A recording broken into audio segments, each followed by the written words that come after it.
right, boys, back on the Bossman show in front of the show, Coach Will Wade, McNeese State Cowboys. Good to see you, Will. How's it down there in Lake Charles, man? That good food down there. Oh, we're good. I've been eating too much of that good food. That's why I'm so big. But no, it's been good. We got a little snow. You guys passed a little snow down here. I think it hit Atlanta some, but we got slammed with like 8 inches last week. But it's back warm. We're back 70 degrees. We're feeling good. Yeah, we're 65 here in Atlanta, so we back here too, man. Hey, look, man, we're snow, Will. I was in the house the whole time, brother. I can't drive on that stuff to save my life, man. No, I hear you on that. I hear you on that for sure. Hey, man, you're doing a heck of a job as always, man. 16-5 this year, 81 at home, 10-0 in conference play. Big win on Monday night there, man. Just tell me, what about this team so far really impressed you, man, with the attention and detail to be so 10-0 in conference play and just playing so well as you have this year, man? I mean, look, we got good players. I mean, that's the main thing that allows you to play well and allows you to do the things that you want to do. So we've been fortunate. We played a really tough non-conference schedule, which I think prepared us for our conference schedule. We didn't play as well in the non-conference as we needed to. But we learned a lot of lessons, and we've been able to apply those lessons in league play. So we had a really tough game at Corpus, like you mentioned on Monday, that we were able to win, and they're a really good team in our league. And we've got another big game coming up this weekend at Nichols, who's one of the really good teams in our league as well. So it's a fun time to be in league play. We got a good lead right now, but we got to continue to press forward and continue to move forward. And we're here to be happy with that late game scenario where you get that layup at the end there, and then defensively you get the rebound, you get the little tip at the end, but you made the right read out there defensively, got to take a tough shot, win the game on the road there. So how happy is it to see your guys in clutch time making the right plays on both ends of the floor there? Yeah, it's important because, we haven't been in a lot of close games. We haven't been in a close game since our Mississippi State. Well, I guess our Louisiana Lafayette game, but our Mississippi State and Louisiana, we haven't been in a close game in a month. And so I thought it was important for us to, we always work on our 6-minute game in practice and trying to execute in our 6-minute game and do what we need to do in our 6-minute game. But, it's one thing to do it in practice, and it's another thing to do it against everybody else and everybody and against live teams and other good teams. And so to be able to get that in at Corpus, I think was good. And we'll probably, we'll get another chance this weekend against Nichols. And Will, also, man, you're 21 and 27-1 in conference play the last 2 years. Talk about the discipline of your team to come in to work every day with the right mindset, coming to practice, do the right things in practice, shoot arounds, walkthroughs, film, to be able to accomplish this with your good players, but having the right habits to be able to go out there and execute when it's live and the lights on you. Yeah, I mean, look, you never. I say this all the time. I'm not a big slogans guy, but I do believe this: you never bet against consistent behavior. So it's about getting your guys to be consistent. The best people in your life are the most consistent people in your life, whether it's your mom, your dad, brother, sister, whoever it may be. The best people in your life are the most consistent folks. So you never bet against consistent behavior, and we preach that: consistency, consistency, consistency. Be the most consistent team. Do all the things well that don't take a lot of talent.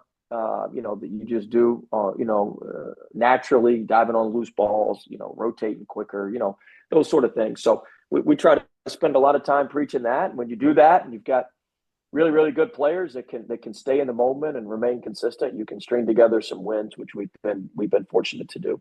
And Will, your system's also profound there, Will, because those small things, a quicker rotation, getting a loose ball, making a free throw, a deflection, they don't show up in a stat book all the time, and fans don't really see it like we and I see it, but those little small intangible things are key on impacting winning games.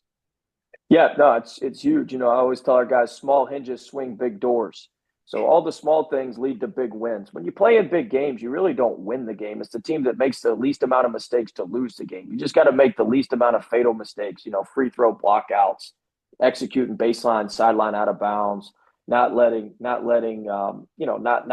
score in baseline and sideline out of bounds plays. Like, that's the sort of stuff that gives you the best opportunity to win. And so that's what we try to focus on in those big moments. The bigger the moment, the narrower your focus has to be. the smaller your focus has to be. And you got to really focus on the building block things. And if you focus on those small things and those building block things, then you can, it leads to big wins and big moments. And Will, man, I know you have 5 losses, but every one of the losses is in those games very competitive against Alabama, Mississippi State, South Dakota State, Santa Clara, and those things like that. So talk about that, man. Even though you lost those games, you was in every game you've played this year, man, and you guys can teach to that and say, hey, we screwed up here. If we keep to make this correction, we can be better going forward. So using, I know you don't want to be believing moral victories, but those games were games you could have chances in them games. You can teach from them now. Yeah, I mean, we've given ourselves a shot in every game, which is all you can ask. Yeah. Is to give yourself a chance, give yourself an opportunity in every game, which we've been able to do. We didn't win a lot of those games. We didn't close those games out like we needed to, but we've learned from them, and I think we've gotten better in conference because of that. We wouldn't be where we are if we hadn't been where we've been. And so I think that you got to learn the lessons from those tough losses or from those tough moments, and be able to move forward and apply those lessons. And so I give our guys a lot of credit of being able to take those lessons and apply those lessons as we move forward here. And we'll talk about how important it is with the new environment we're in, man. You have a new team every year, pretty much, kind of like a JUCO coach would. So talk about that June period, that fall period before in August for practice starts officially, to get those camaraderie, build those bonds together. Because when you have adversity, you gotta be together. And how college basketball has changed now, you don't know who agendas have, who agendas are what now. So about getting guys together in June and July and summertime to build that foundation for now, so you can be together when it counts most, February and March. Yeah, I mean, look, you've got to form your team the right way. The first part's getting the players, getting the talent, and then you've got to get them to come together. You got to get them to play as a cohesive unit. I always say talent either multiplies or divides. And you want guys where the talent multiplies, where they play off of each other, and everybody plays off of each other, and everybody's better because of everybody. Now, it can divide as well if you have guys who are worse playing with other guys. And so we want to multiply the talent, but what you do in the preseason, I mean, I thought our game at Corpus, we do road games at 5:30 in the morning in the summer, and so we do that, and I thought it paid off. I thought some of the toughness and some of the resilience that you need to pull off big road wins, I think it paid off at Corpus for us, and so that was how we were forming our team and making our team. Through summer workouts and through weights and stuff in the summer, I think it pays off and it pays dividends during the season. And Will, you got guys sharing the ball, man. Multiple guys near double figure scoring. So talk about how the ball has energy, getting guys to buy in and sharing the ball, not being a dominate, just making the right read. Because the defense tell you what to do. It's a matter of whether you do it or not. So talk about having guys buying that philosophy, just read before the catch, making the right play, not playing hero ball per se. Yeah, man, it's a huge thing. We played too much hero ball early on. Our assist rates were really, really poor. We were in the 30%, and the assist rates now we're in the 70, 80 percentile in assist rates, which means, one, you're sharing the ball, but two, you're getting better shots. If you're getting assisted shots, they're better shots, whether it's a layup, whether it's a three, whatever it may be.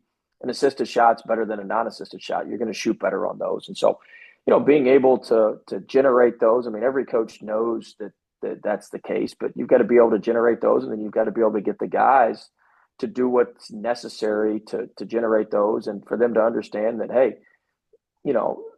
if I make this pass to him, I trust when he drives it, he's going to make that pass to me. And so that's where you've got to spend a lot of time pointing that stuff out and making sure that everybody's on the same page and making sure that everybody's moving in the same direction. But we weren't very good at that early. That's part of having a bunch of new guys, a bunch of newcomers. But we've gotten better at it as we move forward here, and I think we're starting to really come together with it now. And also, man, you're shooting over 34% from 3-point range, getting that spacing that you want to have on the court. So how important that is to have guys who can shoot out down the three ball, make the defense extend a little bit more, open those slots for you, then gaps to drive into, and then kick it out and get better shots that way as well. Yeah, I mean, look, offense is spacing, and spacing is based on your shooting ability. We've got some really good shooters. We didn't shoot it very well early on, but we've got we've got a kid, DJ Richards, that's shooting almost 50% from three in league play. And he didn't shoot it as well early on, but he's settling in and shooting it and shooting it better. And so, the better shooters you have, the better spacing you have, the better spacing you have, the better driving angles you have, the better driving angles you have. The better shots you're going to get, because you're either going to get the defense to collapse and kick it out, or you're going to get right to the rim for a layup. And so, one thing that helps us is we got shooting 1 through 4. And even 1 through 5 in some lineups. We can put 5 guys out there that can shoot. And so anytime you can do that, you can space the floor and make things and make things happen. And so I've been pleased that we're shooting it better. We were shooting it under kind of under our ability for a while. Now we're probably shooting it a little bit over our ability, and we'll settle in the mean there, which will be good.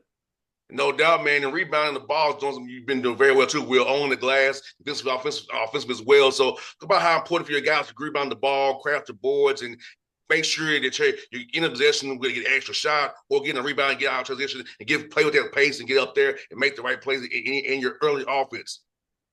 Yeah, I mean, look, one of our game goals every game is to out rebound our opponent, and so we want to do a good job out rebounding guys. And we've got some guys that when they get the defensive rebound, the most efficient offense is in transition.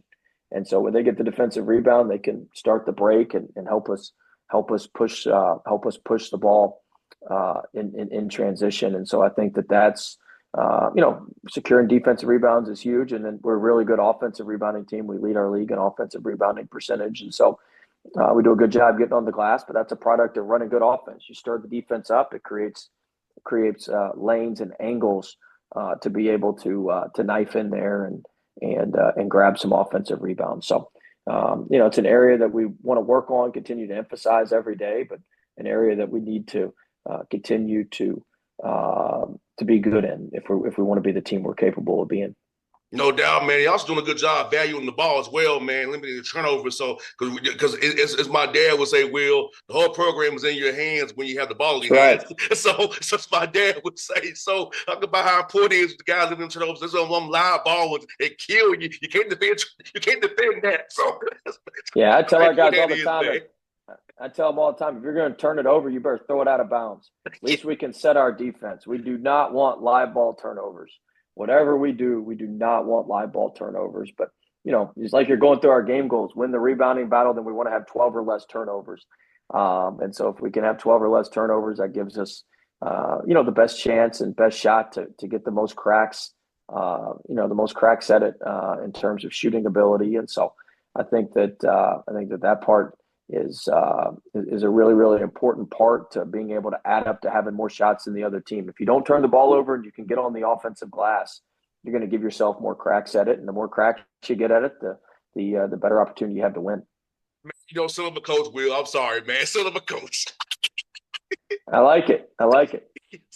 They also made doing a good job forcing turnovers as well, man. So defensive forcing turnovers, had an activity, active hands, man, blowing up other people's actions. So about how important it is for the guys to give them the freedom on offense, man, but also defensively forcing turnovers, get out just play with pace, and so we can get easy shots again. So that how deep is turning the offense, man. Talk about how important it is for you guys to really be active on the floor as well. Yeah, once you get stops defensively, whether it's a defensive rebound and you can push it in transition, or you get a steal, you want to get a steal and pass a steal. You want to pass the steal ahead. So if you can get a steal, our defense is pressure oriented. We press most of the game. We trap and run around in the half court as well. And so I think that if we can create offense from our defense, it just helps you. It helps you. It helps the other team doesn't get a shot up on the basket. The other team doesn't get a possession, and then your team gets an easy possession offensively. And so if you can generate those, it certainly contributes big time to winning. And I got two more for you, Will, man. Talk about Nickel State, man, on which some of those guys on the film, but a tough team, a lot of talent over there. So what's it for you guys as you are prepared this week for them on Saturday, man? Yeah, Coach Sadler, Boog Sadler, their head coach, does a tremendous job. He's one of the youngest head coaches in the country, but he's just a phenomenal coach. And so, look, they've got really good guard play. Brown makes a bunch of threes. Ireland, their point guard, does a good job getting in the paint. Gray makes a bunch of threes. Collins, their big kid's good. So I mean, look, they've got a really good team. They played us really close at home. We ended up winning by 9, but it was a 4 to 8 point game for probably 30 minutes of the game of going back and forth. And so, very very good program, very very good team, and it'll be a tough challenge for us on the road. And Will, man, I know you're big about relationships, man. So talk about how important is this new era of college basketball to really, the guys want money to play and NIL money, but having the right fit, the right guy, the right relationship with the young man before you bring him in, because I know you're big on relationships. You've always been that way. And how important it is now to really vet out for young men really there for you and the program for themselves with another agenda, trying to just get paid a little bit before they get out of this college basketball game. Yeah, I mean, I think that look, you have all the money in the world for NIL. If you don't have the relationships, it doesn't matter. You got to have relationships with the people around the kids. You got to have relationships with the kids. We just left a staff meeting where I was talking to our staff about, hey, we've got to continue to invest in relationships with our guys right now. Like we've got to continue to invest and pour into these guys and spend time with these guys. Because look, the guys we got are better than anything we can get in the portal. So let's focus on recruiting, and we got the advantage. We got these kids every day, so let's focus on recruiting these guys and spending time with these guys and building the proper relationships with these guys. And so it's a relationship based business, and we try to pour as much as we can into our players every day, and wherever that takes us, that takes us. Man, also, I love your post game celebrations, brother. I watch them on social media. They're fun, man. And he's sure getting involved, man. And you all have the blast down there. But what's about someone Heath for one more for Will about Heath? Talk about what he's meant to your program, how he's invested in you, this program, and your guys, man. Being there with you right every step of the way, man. As you all having success down here, and how having a vision of leadership to help you do what you're doing on the court as well, helping you win off the court with what he's doing to help you win on the court. Yeah, I mean, look, our athletic director, Heath Schroyer, is incredible. I need to learn some dance moves from you, boss man. But I got some for you, man. I know the fun is in the winning. So we want to always have fun when we win. But to have an athletic director like Heath and a president like Dr. Roos, who are so supportive. Our president was the guy in the jacket in there dancing, and so I mean to have those guys, I mean that just doesn't happen. And so we're very appreciative. We don't take that for granted, and we certainly enjoy our wins. No doubt. We're good to talk to you again, my brother. Hope to talk to you in March again after you win this thing, man. We're celebrating going to the big dance in a few weeks here, man. That sounds like a plan. Appreciate you. All right, see you soon, buddy. See you now. All right.